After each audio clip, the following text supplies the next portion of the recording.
Hi, everybody. I'm Jermika, and I'm on here today because I am repenting. And we know, as a believer, if you believe in Christ or not, most faith have an aspect of repentance.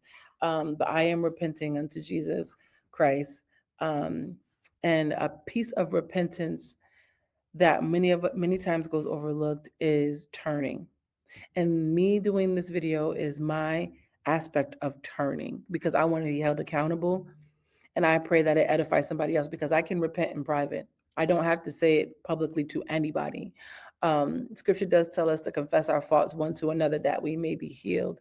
That we to pray and that we may be healed. And so there are times when you know confession one to another does breaks a stigma or breaks something within us that seems like a barrier to reaching God. That's what that's all about. It's something that's within us that sometimes being with somebody else can help push you to that place, right? But that's not what I'm doing today. Today I am publicly confessing because I believe that it will help. And my prayer, honestly, that is not hurting anybody because when I say hurt, I don't mean that conviction because you might get convicted by what I say, but I'm not intending to bring this up to hurt anybody, to bring up because I know this is a sensitive day. Today is 9/11, 24 years ago, right? Today, one of the most heinous attacks on our country happened. Many lives were taken. It affected not only those who died, who were murdered, but also those who were in that city, families of those victims, and an entire country. I remember, if you remember where you were. You probably remember how you felt and the aftermath of just recovering from that. The entire nation felt that, right? And so I want to be sensitive, but I also want freedom. I also want to see a shift, change in our country because we're seeing hate. We're seeing crimes of hate. We're seeing crimes just like the day on 9/11, just a carelessness of life, no regard to life, allowing differences and opinions and even the enemy to come in and still kill and destroy. And we've had enough. And so it starts with us. And so I'm going to start with me today. So I wanted to confess today, as a part of my repentance, of to come against prejudice and racism and discrimination um, and fear. So yesterday I went on the plane. I did not know it was the time of 9/11. Honestly, it was out of my mind at that time. I wasn't thinking about it. But your body remembers, your body keeps score. Okay. And so even the things that you don't cognitively remember, your body does recall. And so I'm getting on a plane. And over the years, had, I've gotten some anxiety with getting on planes, but I've been able to regulate my nervous system, right? So I know what things to do. I'll listen to my worship music, I'll pray. I will, speak scriptures over my life, different things that help me to calm my body. Um, and I knew what it was, but I never addressed it. Hello, somebody. Can y'all let me know if you can hear me still? Somebody in the comments, that would really help me. And I'm so sorry that it was not working. Okay, perfect. And so um, I got on the plane. Well, I was going to get on the plane, and I went to a really small airport, and my body started reacting. My body started reacting where my hands were getting clammy, my body started aching, my heart started racing, and I knew that. Thank you, Minister Cynthia, Reverend Cynthia. I knew that I was having like anxiety. And the reason I started having anxiety was because there were some that were getting on my plane that did not look like me. And they reminded me of the what the terrorists looked like from 9/11. Okay. So I'm being candid with you because I feel like um, we need freedom from our stigmas. In the way that we get free from the things that drive hate in people's hearts to make them fear, to make them do things erratically, to make them um, kill. Come on, somebody. I know, and I hope that I'm trying to not say too many words in this video so that it's not syndicated, but that really causes people to think that people want to harm them, to make them think that they want to create harm for differences, religious reasons, for race, for economics, all these different factors that I knew why my heart and my body was responding. Everything in me was telling me that's not right. Within my mind, I'm saying, why are you thinking like that? Why are you, putting this stigma on these men that are getting on this plane with you? But I just had the hardest time overriding what my body was experiencing. And so I did what I usually would do when I'm, feeling anxious. I started praying. I put on my worship music and they start calling for us to get on the plane. Now I'm at a small airport and everything about that airport started getting highlighted to me. Oh, they didn't really pat me down like they usually would do. Oh, they put my bag through the scanner so quickly. Yeah, it doesn't seem like they have a lot of real protections, a lot of good oversight at this small airport like they do at the larger ones, right? So all these things are starting to speak to my fear. Hello, somebody. That's what we have to be mindful. We have to be in tune with ourselves because a lot of people are doing things and acting in erratic ways. And let's be clear, the enemy is behind a majority of this. Anybody that comes to steal, kill, and destroy from anybody without reason. If you're not protecting yourself, literally with the same danger, impending danger to you, then I'm telling you right now, it is not an act of protection. It is an act of the enemy. And it started speaking to my fear. And that's what the enemy will do. Whatever you have a fear within you, he will attach to that very thing and exacerbate it. He'll try to get you to act erratic and do behaviors that literally makes you think that you are rational or that you are justified in your actions, right? That's on I hope this is helping somebody. Like I said, I'm not saying and sharing this to create harm. I'm trying to edify the body by first being the first partaker of confession. And so I had all these feelings because I saw these men getting on the plane with me. And I kept looking around, looking around. I kept looking, observing, watching them as if they did something that would give me peace, right? Like, oh, if they, started laughing, or if they did something that would make me know, they're all right, all is well, right? They didn't owe me that. Hello, somebody. They didn't owe me that, but all that was happening within myself. And I got on the plane. My body is tense. My hands were clammy. And literally, right before they were about to close the door, I got this feeling that I wanted to get off this plane. Okay.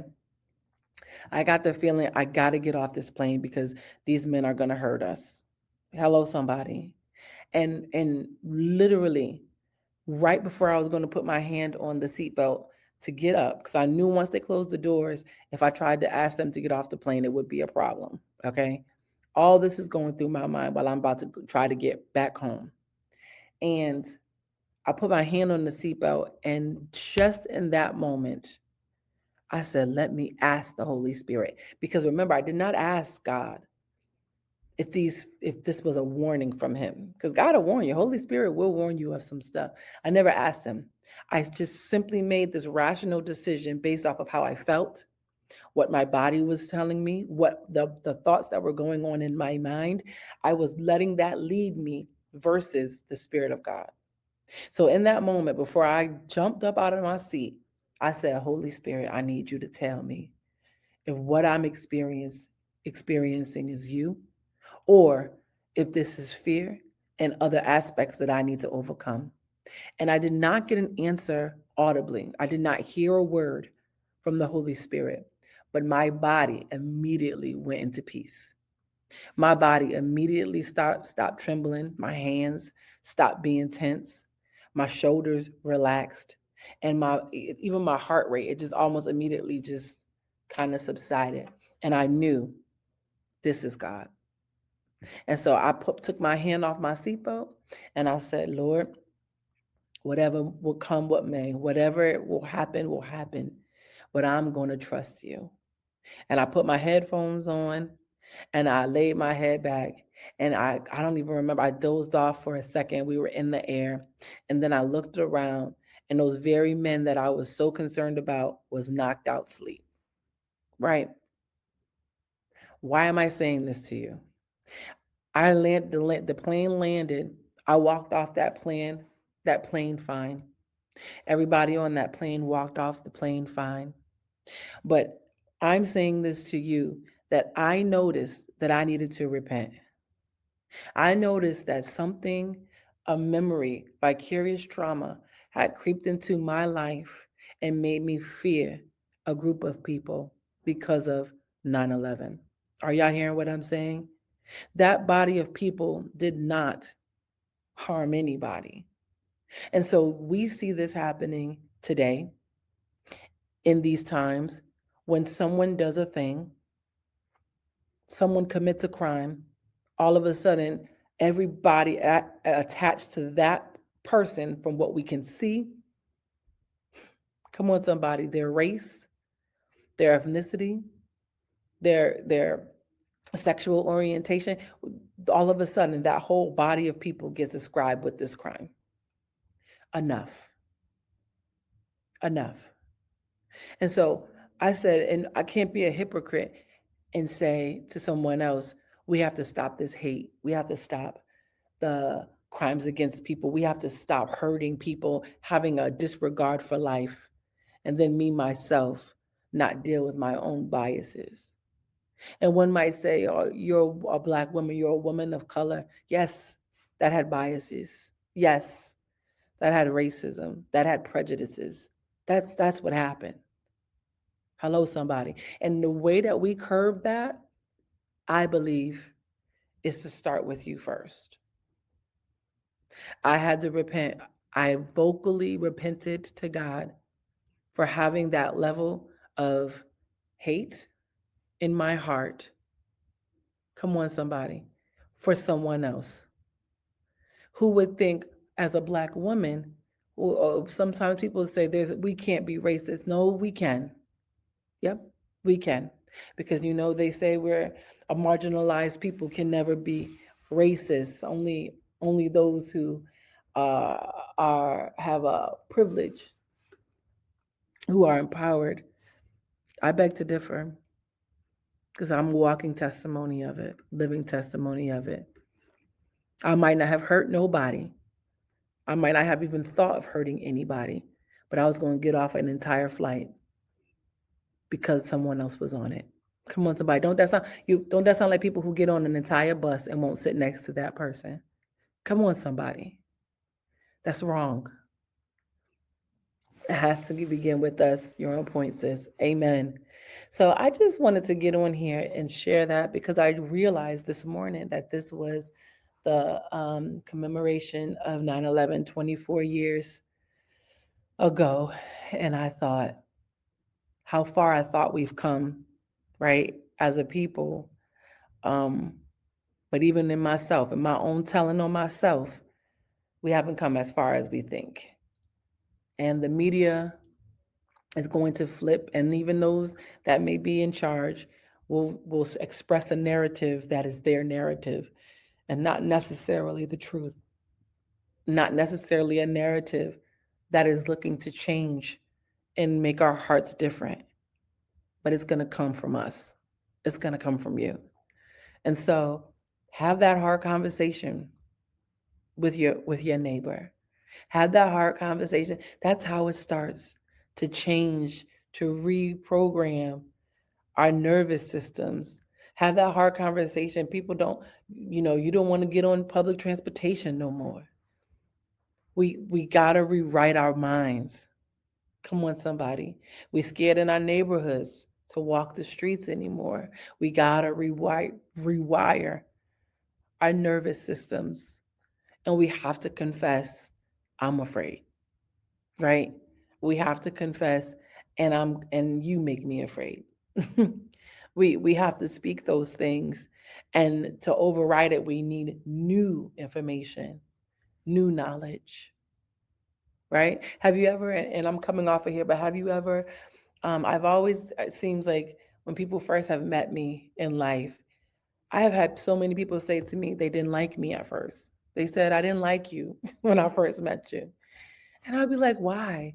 And they said, I don't know. I just thought that they had different ideas and concepts about me, that I was not approachable or that I was mean or whatever that might be. I've gotten that a lot in life.